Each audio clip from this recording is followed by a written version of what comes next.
everybody. It's October 9th. I'm Forbes Tech columnist Charlie Fink. I'm here with my friend and co-host Schilowitz, the Futurist at Paramount Pictures. And our guest host this week is Chandra Devam, who is the co-founder and CEO of ARIS MD, which, among other things, creates X-ray visions for doctors to properly find the things that are inside of you before they cut you open. Chandra, welcome, and thanks for joining us this morning. Thank you. Now, let me take up a string that we were playing with before we started recording.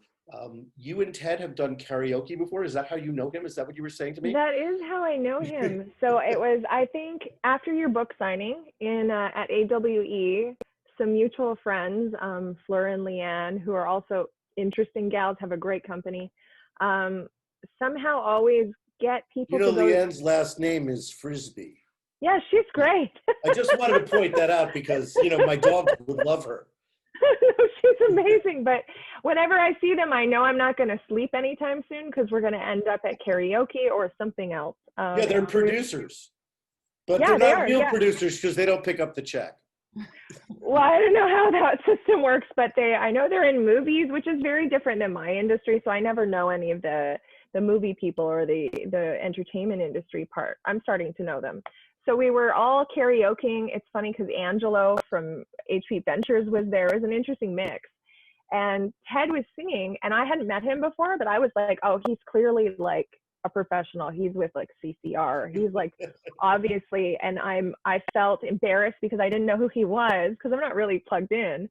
And I said to Fleur, who's that guy? Like, what band is he with? Like, I should say I'm a fan. Like, he's really good. And she's like, no, he's not a singer. He's with Paramount. And I was like, he should be a singer. Like, I would buy that album. He's incredible. So, well, I am a guitar player, and I have been in a dad band for decades. I know that Ted, about you. You had a guitar in the background in your office, right? Yes. So you're giving me way too much credit. I mean, I could certainly hold a tune, but I would be very much kicked out of American Well, maybe Idol. the competition that night exaggerated Ted's. No, there was alcohol. No, he's good. He's being modest. And Charlie, I know you're pretty good because I think we were at a Fender party and you and Scott. Actually, my co-founder is really good on the guitar too. Yeah, he's really good.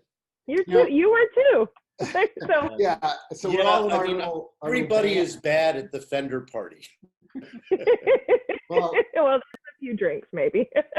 as we talk about it, I appreciate the compliment. And people have said I sort of sound a little like Cat Stevens or that sort of. No, absolutely, and I don't give disingenuine compliments. You're very good. But I will give a shout out to our continued virtualization of the world, which we were just talking about before we started our podcast today. There's a great app, Charlie. You should actually join our band. So there are three people in our little band: Joel, Casey, and me, and it was Casey's idea. He's a musician and he plays keyboards and he's really good. And during the pandemic, we all hop on this software called Kazam, which is a virtualization of like music jam software that you can do remotely, and it deals with all the latency issues. And essentially, it tries to sync everything up. And they've been updating it recently, and it gets better and better. So I will absolutely give a shout out to them because we use it like every other week. We gather up in the evening, and I grab my guitar, and I'm the singer, and Joel is the drummer, and Casey's the keyboard player. Well, you need a bass player. I'm down. And there you go. So you should join our little band, Charlie. And it's actually really fun. Here's my 67 Precision ready to play at any time. Love it. Nice. All right. So we're gonna do it in the next week or so. I'm actually traveling this week. I'm on the East Coast, so this is which is just crazy to me. What is it like traveling, Ted? Who's out there, and what are you wearing? So you know what I'll do, Charlie, as an appendix to this podcast, I will send you a little YouTube playlist I made of my, what I refer to as my airport buyout experience of LAX. Because my wife and I, 3 days ago, flew from Los Angeles to Florida, nonstop on Delta, which is the right way to fly because they keep the seats empty. And for those that track, and Chandra, I know you probably track the statistics a lot because you're in the medical field. the incidence of actually acquiring COVID on an airplane is extraordinarily low because everyone is wearing a mask by mandate. We wear masks in these shields. Like we go Shields. We go through the like full battle. PPE deal, right? So this Yeah. we wear these when we travel, and they're completely fine. They're very comfortable and they're easy to wear. But the crazy part, we had a morning flight. I think it was an 8 a.m. flight, and LAX was a ghost town. Like, and I just started taking my phone and shooting these videos. There was no one at the airport. You could get a seat, because that's an airport I can never get a seat at. You could get any seat. Like, it was unbelievable. Now, the plane was about half full, but the flights, even though it was a Delta domestic flight, we checked in the domestic terminal, and then they said, you can either walk over to the international terminal or you can take a shuttle. And we looked at each other, yeah, we are definitely not taking the shuttle. We will walk over. So we walked with our carry-on luggage about 10 minutes to Tom Bradley, and that's where the Delta domestic flight flew out of because they're limiting the structure. So I thought, oh, it's going to be really busy in there. Not a soul. Not at all, huh? Wow. Bradley is really elbow to elbow. Yeah, and I know that, and I Delta might be one of the people. A lot of the airlines have partnered with a company named Dimer that does UVC cleaning of the airplanes between, and that's really good. That's one of the technologies that they're saying, oh yeah, that absolutely kills it. So I think we're going to see safer air travel now, regardless of what happens with COVID. It was a safer experience. Yeah, I don't know how often things are being cleaned, but now it's making us really aware of, you need to clean public spaces. You know, not just for COVID, there's strep, there's pink eye, kids lick things, you know. So I think it'll be a good thing. Yeah, we're just all learning to be a little more cognizant of it, right? Which makes sense. Yeah, exactly. Yeah. So Chandra, I suspect many of our guests don't know who you are. Can we talk a little bit about your company and what you guys are engaged with right now? I know some of it is secret NASA space stuff. You won a prestigious award from them last year. I did. I won several. But I also know that your medical business also continues to grow. So maybe you can give us an update on what's going on. We used to see each other 5 times a year. We did. And now we're lucky to catch a few minutes on Zoom. So I know. Catch us up on what's going on. So ARIS, you know, is one of the companies that does X-ray vision for surgical overlay, surgical planning. We have some competitive edge there. We have our own rendering, so we don't use Unity. We built our own.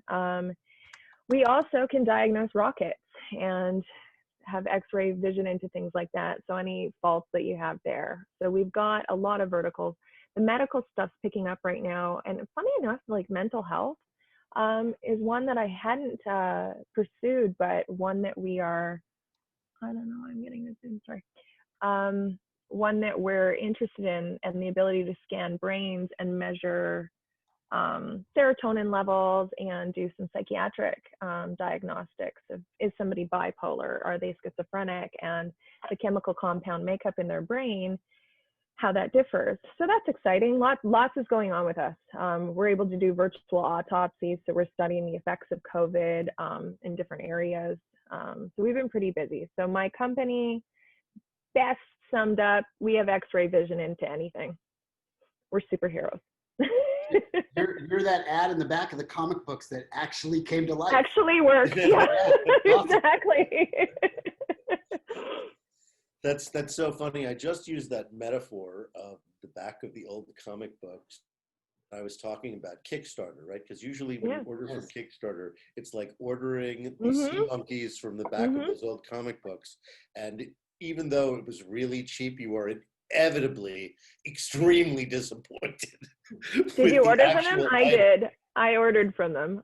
Oh yeah, I definitely got sea monkeys when I was a kid. I did too. I was like, oh, where's the castle? It's just little shrimp. There's no castle and family. Where's the castle in the back of the ad?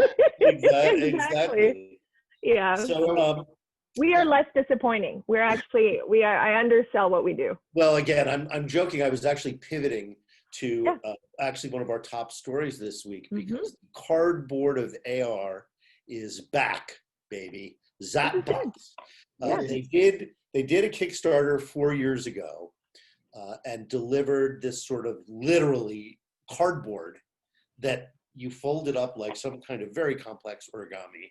And then, you know, the torn and crushed thing that you finally came out with, you jammed your phone into, and it bounced off a mirror with a kind of super low budget Pepper's Ghost experience. And they used paper markers to anchor their experiences to planes. Okay. Yeah. Of course, a lot has changed in smartphone technology since 2006. Of course, all that plane detection is now built into iPhones and Android phones. So they're taking another crack at it. And it's actually, this time, I think it's ingenious. I think it's going to work because it's a sturdy little plastic holder, not unlike those things I've been joking about for years that hang an iPhone off of your hat so you can watch a sporting event. This is actually a pair of glasses. I don't know, the weight thing is a concern to me because a smartphone is quite heavy to put on the bridge of your nose. But what it looks like is they're going to put your smartphone here and do a kind of augmented reality called pass-through. So he's not in his main field of view seeing the real world. He's looking into his camera. And he's seeing the real world captured in pretty close to zero latency real time. Yeah. You know, more than humans can perceive. And then the augmented reality is mixed into the digital view of reality. And so, of course, using pass-through, any pass-through device will also do virtual reality. Yeah, exactly. Because by definition, you just turn off the outside and you're in the virtual reality. So this has a lot of potential to work. It's nothing like the amalgamated vision we were talking about a few minutes ago. Yeah, I'm excited about that. For those of you listening, Amalgamated Vision is a company that Chandra's friend has been doing. How long have they been at it? They've been at it for a while. It's a super stealth thing, right? Yeah, they were stealth, and he's got all his patents and was working with retired Kodak people for the visualization. It's really good. So tell us how that device works, because that's a whole different idea again. So that's a device I'm pretty excited to partner with, honestly. So I'm getting a lot of doctors saying, is this on the market? We want to pilot your stuff with this. It sits on the face, and it beams a laser directly into the viewer's eye. So it's corrective. You don't need to wear contact lenses with it. It gives you better than 20/20 vision, and it is the best display I have ever seen. I was blown away by it. He's a radiologist. He's one of the top radiologists in the world. Brilliant guy, but incredible with imaging. So I'm pretty excited. He just won the NASA award that I won, one of the top ones, the top one actually that they give the public. And this, I think, is the first AR company, glasses company that won. I know Mojo was one of the companies that won with him, which is also AR, but they're I'm pretty excited about this. Mojo does contact lenses for those who, again, for those who aren't aware of them, and they've raised, I think, about $150 million or $200 million from top in Valley VCs. They've done very well. Real thing, yeah, they've focused on sighting purely but not completely blind, and trying to help them with night vision and things like that. So, whereas I think Adam's stuff is going to replace every display we use, honestly, and it sits on your face, but they could easily do a pancake contact lens. Do you have a prototype that you've used? I've used a prototype, yeah. Yeah, I'd like to see what they're doing, because a number of years back, I met with a number of companies out of Israel that were doing this type of technology, that were basically beaming the visual into your retina using advanced, very fast scan lasers. And at that point, you had to really be very bold with your safety concerns, because it's a laser that they're shining into your eyes. So you had to sign all of these, you know, like, it's going to be safe, it's going to be safe. And then they drop this big, like, bucket of, like, you know, indemnification that they want you to sign. And you're like, I don't know. And, but you know, I did it, and it did work. And it was primitive, but it worked. And it sounds like this solution is getting much more evolved. In terms of yeah. Well, and because he's a doctor, he went over all those concerns, and he's so careful. He's actually a little bit too careful. I tried to get him to talk to Charlie a couple of years ago. I'm like, Charlie, you got to see this tech. It's amazing. And he was like, oh, I'm not ready for Charlie Fink. So now I think he is ready for Charlie Fink. I think the NASA award Like, I boosted hear him. this, who are they even talking about? Yeah, I think between solutions like that and solutions like a Stendo charter that I'm involved in that are doing these ultra small micro displays, we are going to see a productization viability. Like the challenge with what we have right now is we don't really have productization viability yet, right? We don't have the right components yet to do mixed reality correctly. We have the right components to do virtual reality correctly, and they're going to get better, and it's going to get lighter, and it's going to get more nimble. But the mixed reality side is still very much a science experiment.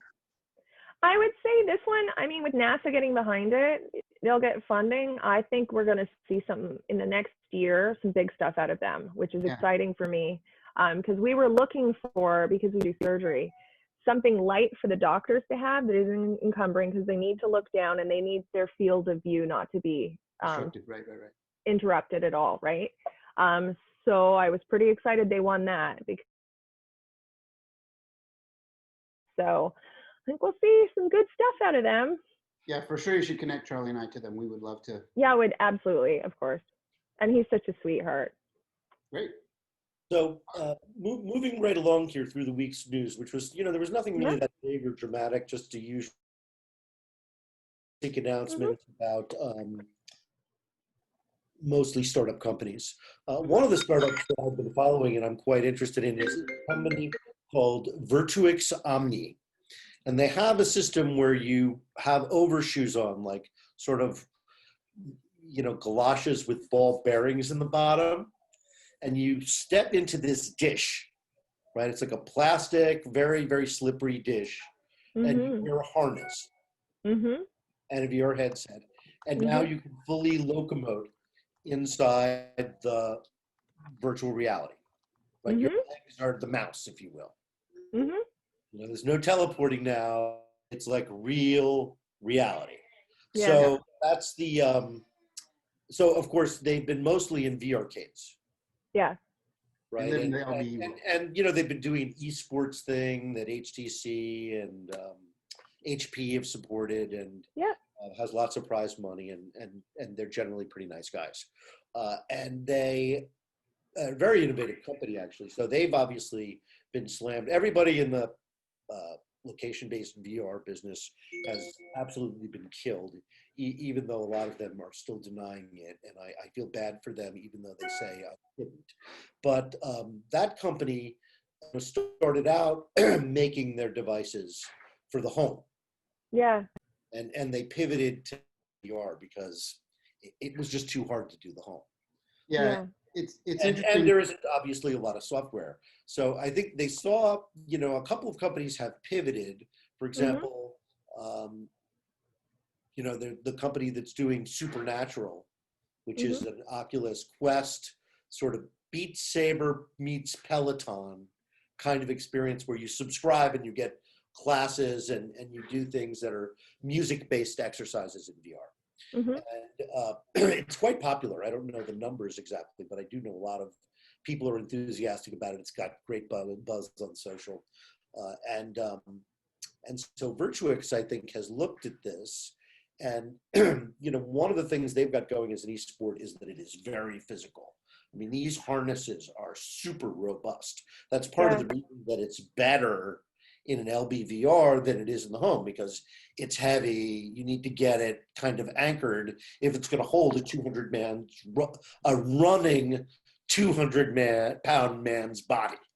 Yeah. Right? It has to be held in place by this harness. Have you demoed it? I have demoed it.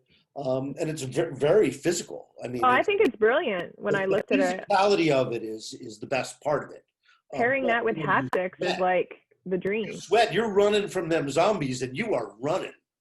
Yeah, so here's my kind of positive criticism of essentially what seems to be this week's theme in This Week in XR is what I refer to as the value of small ball, right?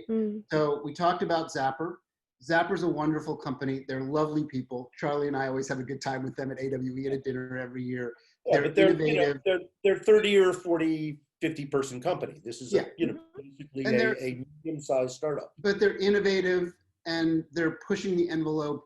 But ultimately what we learn, and this is a very positive sort of base criticism, you and I will definitely buy one of those things. It's $40 on Kickstarter. We're going to have one. We had the cardboard ones. We have these. We experiment with everything. But what has been proven over and over again with the big ball, the medium ball, and the small ball guys is that using the smartphone as this intermediary device is essentially a non-starter. It doesn't go anywhere. We'll do it because we need to do it, because it's our job, right?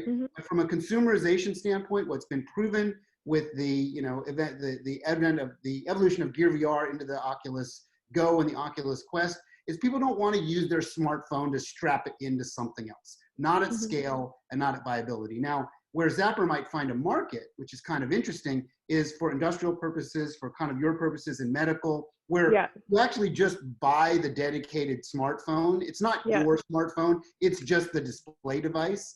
But at that point, what we learn is that what people actually really want is just the integrated display device. They don't want to use a phone. The phone kind of lowers the cost of entry for a developer, but at the end of the day, it's the wrong choice. And what has, Charlie, you and I know our buddies at a smaller startup called Mira that was doing a very similar idea, right? They had these walrus lenses and they put the phone up top and it worked really good. It was great. But like the idea of that consumerizing was never going to happen. So they pivoted. Right. They made a device which for schools, honestly, manufactured, but they still had a problem, which was how do you sell this to consumers? Right. So I could see it for schools because the barrier of entry with schools, I mean, so I also philanthropically teach a program and the cost of the Oculus Go was pretty low, but still it's a couple hundred and like a $40 thing that you can slap on and say, hey kids, let's have a virtual museum tour is pretty valuable. Most kids have a smartphone now. Oh, and there's lots of old phones lying around that you could dedicate, stick into one of these things. It's just the trying to use your own phone. Because then you get phone calls and you get texts and it just doesn't work. Well, so that's the trouble. Right. What, if I go to all that trouble, there better be a pretty substantial and easily apprehensible, immediate satisfaction, right? That's why people do things, right? They are asking them. So I do want to encourage these folks. I want them to keep going, but I just want them to be aware that they're very much living in the world of small ball. They're never going to get that. This is an insider. Although I would say back to the harness, find out about that box. That harness I thought was incredibly brilliant. I can see that for kids, like right now with COVID in Canada, kids aren't able to do gym. If a school had 100 of these, go do gym. It'll be fun. Get your aggression out. Your teacher can mark while you're doing it. But I can also see it for training purposes, like in the military or at NASA or in the aerospace industry. I saw that immediately with haptic. That's good. Like, what are they priced at? Do you know? It's going to be $1,000. Yeah. Pardon? That's not bad. It's $1,000, but it's a. I'd pay for that. So it comes with 50 pieces of content, and I guess a promise that they'll keep adding to it. But there aren't obviously a lot of apps that are, that allow you to adjust the height. Use that locomotion. They would build that into the apps. So until they're. Do you know if they're height adjustable? Like, could you use it for kids? Yeah, you can use it for kids. So I'm going to get one then. These things for years. Like we've used I'll get one. Every trade show for years. Again, the problem is it's really difficult to scale these things. It's very difficult to put these into a home. It's fine for LBE, but as a business, it's a really difficult thing to see any realistic scale with it. It's a great idea and it works fine for certain applications. It's just the realistic understanding of what's going to go mass market and what's not is Zapper's great, but they're probably not going to go mass market. And the Omni Tread is great, but it's probably not going to go mass market. Have they looked at partnering with fitness? Yeah, they're doing it in gyms and LBEs and stuff. So they'll get some, they'll be able to sustain a business with it, but it's just not, it's not going to be the, Right. We're not gonna walk around and see an Omni setup in every house the way we see a game console. Right. But we need these things. Like it's important for innovation for companies to keep pushing the envelope because eventually someone will figure out the $49 version. Well, that's what I'm saying. I can see it. Maybe not that one, but once they can figure out how to make it fit under your couch or, small enough that it's not going to be encumbering space. Starting in the early 90s, I had all sorts of little cheap MP3 players that I was playing with. Yeah. The idea that you could carry around, and this was, even before the first iPod came out. Yeah. Right. Basically, there was a whole world of these cheap storage devices for music. Oh, and the mini that disc were players too. Yeah. Yeah, so I think that what you see is a lot of these little things, as kind of foreshadowing for the larger, really commercial thing that comes later. Yeah. And so you don't get to the iPod until you have the 30 other "we wish we were an iPod" thing, right? Yeah. And if you go back in time, we've already had the right like mass market. It went to market and it was a mass market success. Fitness for the home tied to a gaming system, which was the Wii Fit, and it worked great. And it was, like you said, you could slide it under your couch, and it was exactly. $100. Yeah. I had one. Yeah. You could do yoga. You could bowl. Yeah. Actually, the Wii Fit was great. But you're right. That's a good point.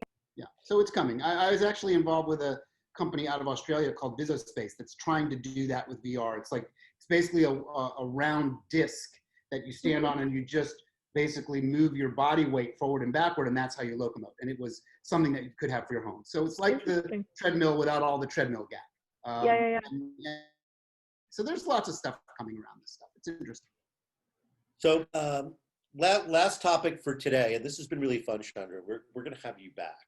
But last topic for today has been going around on social, and I finally tracked down the origin of it, and it's a real thing, which is VR goggles, augmented reality headsets for dogs. Yeah, I love this.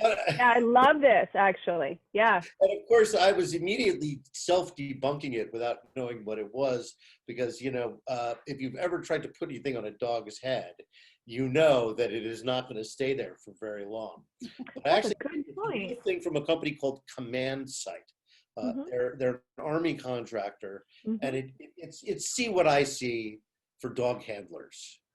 So it doesn't even have to be an Army thing, right? When your dog is 500 yards away and you can't hunting, you could use it whistle, for a lot of things. You could talk to him using that, and they've added to it a see what I see sort of head-mounted camera.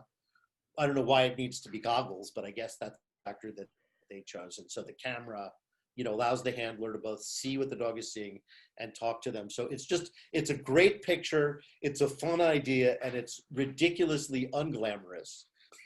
Yeah, I think it's pretty glamorous, actually. People are very excited about it, apparently, because it's all I've seen on social media for the past 3 days. No, I've been looking at that. So I can see this obviously for defense and aerospace, but also, you could do ocean exploration, put these on goggles on dolphins, which we're using for those things.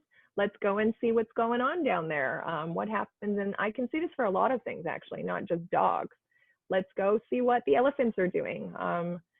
I don't know that PETA would love that we're putting goggles on dogs, but there's some applications there that are good for the environment, and ocean exploration for mining, if you pair it with some other devices like a handheld MRI machine, could be pretty valuable. And dolphins are really easy to train, so that was what I thought immediately. But I like it. It's almost reverse AR. Well, yeah, and for years they've been putting body cams on dogs, GoPros, right? And this is actually what they're seeing. Kind of the next step, right? They're essentially putting it in their visual zone. And what's really interesting is apparently they can train, these are very highly trained animals, right? These are not just like your home pet. They're, They can set a marker on the dog that the dog will follow. So they essentially can guide the dog's vision. So if they're trying to rescue someone from a burning house or from a military thing, the dog will target to the dot. And they'll be like, make the dog look to the left, make the dog look to the right, which you can't really do with the camera on the dog's back. It's just a wide angle camera. So that to me was like the interesting part. I'm like, wow, they can actually train the dog to look where you want the dog to look. And now it's kind of like game on, right? Like now you've got. I also see this as having a lot of application in the intelligence world then.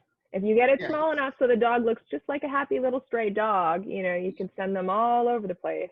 Or a whole new meaning to the. Or how about that drone that looked like a fly that started whispering from my tents?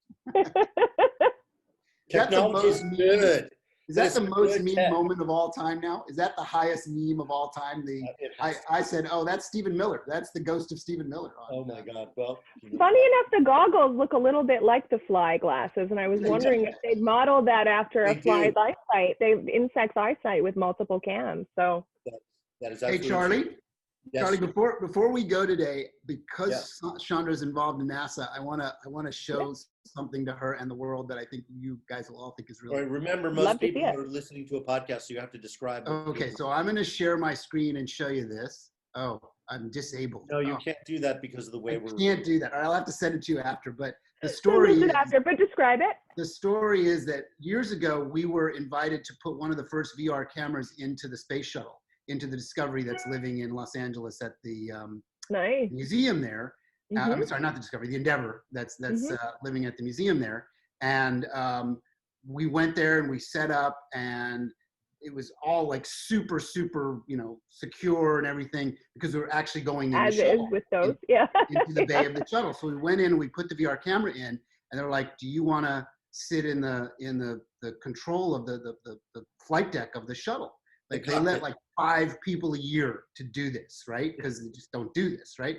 They're like, oh my God, that would be amazing. They're like, okay, we're gonna let you do it. So take off your shoes, take off your, like be really careful, and you go in there, and basically I got to like hold the joystick and be inside the Endeavor, and like almost no one, unless you're an astronaut, gets to do that. So I have some pictures I wanted to share with you. But, amazing! I'd love to see them though. It was an unbelievable day. Like, it was like, I can't believe I'm doing this. As a kid that grew up in Florida, my uncle worked for NASA. Like I'm a space kid, and I'm like, here I am inside the space shuttle. It was unbelievable. So I wish I could share it, but I can't. I'd love to see that. That's amazing. Yeah, and especially that they let you take photos. Actually, yeah, the guy took amazing pictures part there. They got a whole bunch of pictures of it. Yeah, it was very. Well, I'll put that along with the YouTube. Everybody. Thanks for joining us. Ted, I'll see you next Friday. Chandra, please come back and visit us again soon.